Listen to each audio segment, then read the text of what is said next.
Minister, as you know, I have raised time and time again the whole issue of means testing. And I was wondering what work has been done in the last year to review the various mean-tested schemes to make them more equitable and also to increase the incentive to work. So you might outline to me what's been going on, and you know we have discussed this matter a number of times, and that I really believe that we need urgent and radical reform here. Deputy, and my department has carried out a large amount of work in relation to the policies surrounding means-tested schemes over the past year, and I've also made commitments in relation to further reviews. Means tests are kept under regular review, and a number of significant changes have been made in recent years.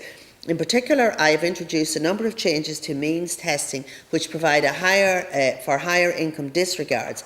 These disregards ensure that where people are in receipt of a social assistance payment and are working, a certain level of income from that work is not assessed in the means test.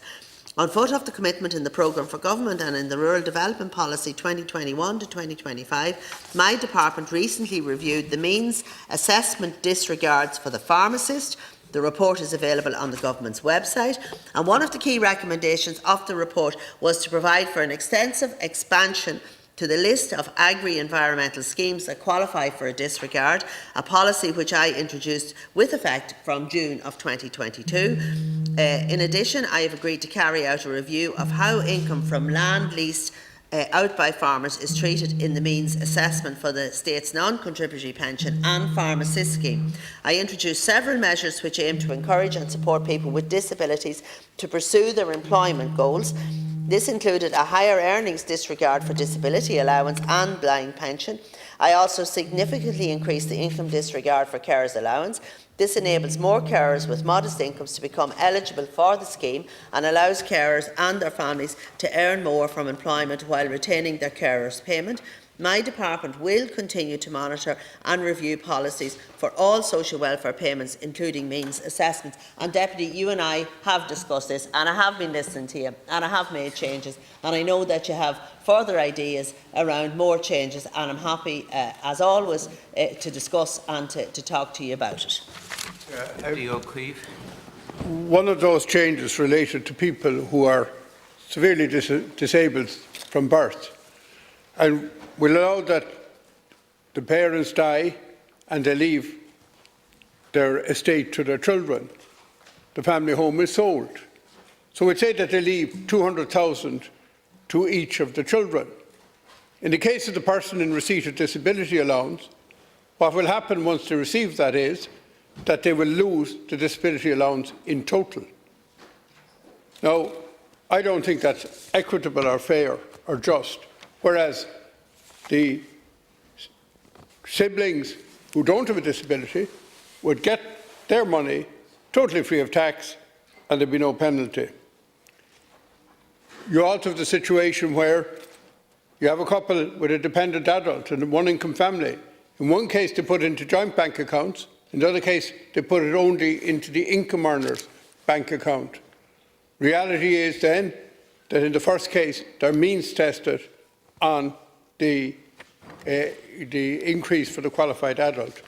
There's any amount of examples. They're totally anomalous and they need to be reformed. Thank you, Deputy Minister, please. Thank you. Well, as I said, Deputy, you and I have discussed a few of these. You have raised that issue where somebody's on disability allowance and their parents, their elderly parents, have been living frugally so they can leave an asset behind when they pass on to their disabled child, and then they find that when they have this asset it impacts, or say for savings or whatever, it impacts. And I take the point you're making, and as I said, I have made some improvements, and I'm certainly looking at the suggestions you gave me. In fact, you gave me a list of proposals, and I will look at those in the context of the budget, because there are anomalies there, and we'd like to try and help people, because that's what the Department of Social Protection is here to do.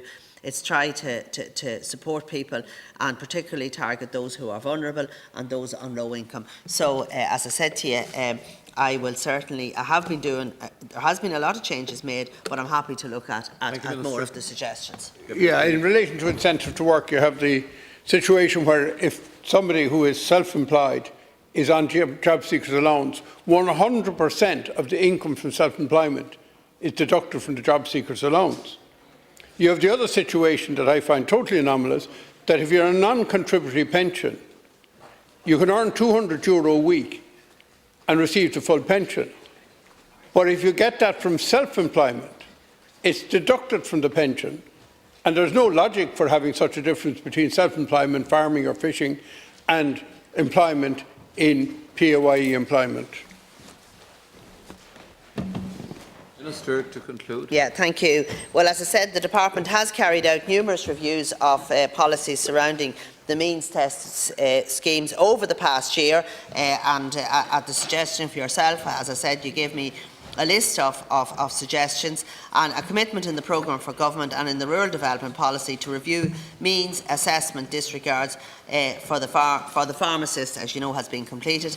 And a key recommendation from this review was to extend the list of agri-environmental schemes that qualify for disregard. So we have made some changes, and we'll continue to look at these issues and do whatever we can to assist Maybe people. we've time